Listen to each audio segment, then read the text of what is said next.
আসসালামু আলাইকুম। এটা হচ্ছে পদার্থবিজ্ঞান আলফাতা এমসিকিউ সমাধান। যাদের যাদের এমসিকিউ সমাধান লাগবে নিয়ে নাও। এখানে হচ্ছে নিচের কোনটি লব্ধ রাশি। লব্ধ রাশি মানে হচ্ছে যে রাশিগুলো একাধিক রাশির সমন্বয়ে তৈরি। লব্ধ রাশি হচ্ছে তাপ। গোলকের আয়তন নির্ণয়ের সূত্র কি? এটা আমরা সবাই জানি 4/3 পাই আর কিউব। আপেক্ষিক ত্রুটি কি? আপেক্ষিক ত্রুটি হচ্ছে চূড়ান্ত ত্রুটি ভাগ পরিমাপকৃত মান। এরপর 1 মিলিসেকেন্ড 1 ন্যানোসেকেন্ড অপেক্ষা কত গুণ? এটা হবে 10⁶ গুণ, কারণ 1 মিলিসেকেন্ড হচ্ছে 1/3 সম্ভবত, আর 1 ন্যানোসেকেন্ড হচ্ছে 10⁹ আর 1 মিলিসেকেন্ড হচ্ছে 10⁻3। বেগ হচ্ছে একটি ভেক্টর রাশি, এর মাত্রা LT−1, তার মানে 1 এবং 3 সঠিক। 1 এবং 3 সঠিক। এরপরে প্রধান স্কেলের পাঠ 12 মিলিমিটার, ভার্নিয়ার সমাপতন 7, ভার্নিয়ার ধ্রুবক 0.10 মিলিমিটার হলে পাঠ কত?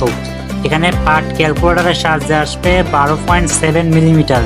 এটাকে সেন্টিমিটারে কনভার্ট করে এটা 1.27 সেন্টিমিটার। একটি বস্তুকে সর্বোচ্চ 45 মিটার উচ্চতায় উঠাতে কত বেগে উপরে নিক্ষেপ করতে হবে যদি জি এর মান 10 পার মিটার স্কোয়ার হয়? এখানে হবে 30 metre per second square. 30 metre per second. নিচের চিত্র হতে 8-9 নং প্রশ্নের উত্তর দাও। গাড়িটি চতুর্থ সেকেন্ডে কত দ্রুত অতিক্রম করে? চতুর্থ সেকেন্ডে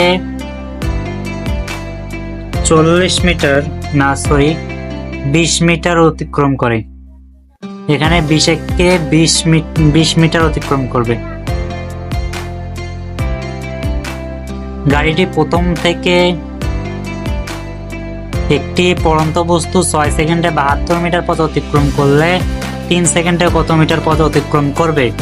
এটা হবে 18 মিটার। স্থির অবস্থা থেকে সুষম ত্বরণে চলমান কোনো বস্তুর বেগ স্মরণের বর্গমূলের সমানুপাতিক। এটা দাখিল 2025 বোর্ড কোশ্চেনে আসছিল।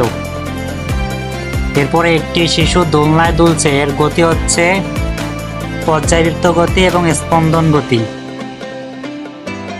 তাহলে সঠিক হচ্ছে 2 এবং 3। এরপরে বস্তুর ত্বরণের মান তার উপর প্রযুক্ত বলের সমানুপাতিক, কারণ F = ma। F = ma।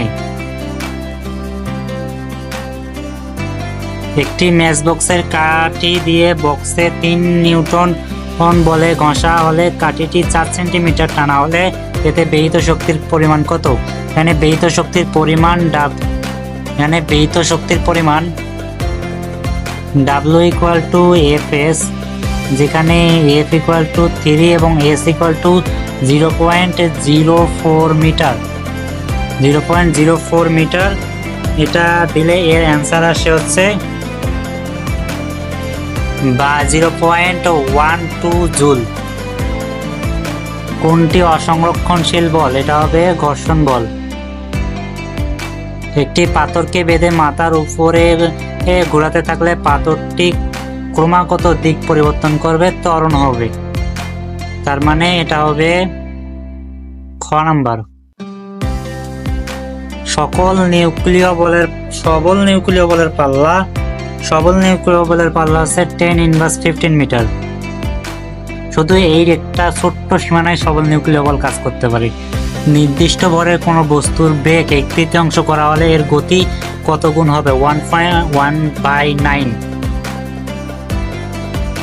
3 KG ও 9 কেজি ভরের দুটি গতিশীল বস্তুর বেগের অনুপাত কত হলে বস্তু দুটির গতিশক্তি সমান হবে? এটা অবশ্যই √3:1। এরপরে নিচের কোনটি যান্ত্রিক শক্তিকে তড়িৎ শক্তিতে রূপান্তর করে? জেনারেটর। প্রকৃতিতে ইউরেনিয়ামের পরিমাণ খুবই অল্প, যা 0.7%। 100 গ্রাম ভরের একটি বস্তুকে 15 সেকেন্ডে 20 মিটার উপরে উঠানো হলে পরিমাণ কত? এখানে দুইটা সঠিক।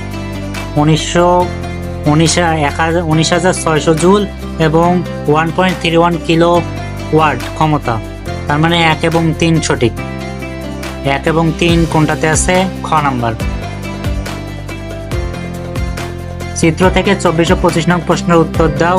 এখানে 24 নম্বর, বি বিন্দুতে বস্তুটির বিভব শক্তি কত? বি বিন্দুতে বস্তুটির বিভব শক্তি হবে 7.35 জুল। এখানে বিভব শক্তি v equal to m g h দ্বারা বের করা যায়। এম এর মান হচ্ছে 0.05 কেজি, জি ইন্টু 9.8, এইচ হচ্ছে 15 মিটার। এটা ক্যালকুলেশন করলে 7.35 জুল আসবে। এরপরে হচ্ছে চিত্র বস্তুটি কৃতকাজ ধনাত্মক, কারণ এটা প্রয়োগ বিন্দুর দিকে টানতেছে। এ বিন্দুতে বিভব শক্তি, বি বিন্দুতে গতিশক্তি, এ বিন্দুতে বিভব শক্তি এবং বি বিন্দুতে গতিশক্তি, এটা ঠিক নয়। বি বিন্দুতে মোট শক্তি, সি বিন্দুতে গতিশক্তি, এটা সঠিক। তার মানে 1 এবং 3 সঠিক হলে খ নাম্বার সঠিক। এটা হচ্ছে পদার্থবিজ্ঞান আলফাতা প্রকাশনী MCQ সমাধান।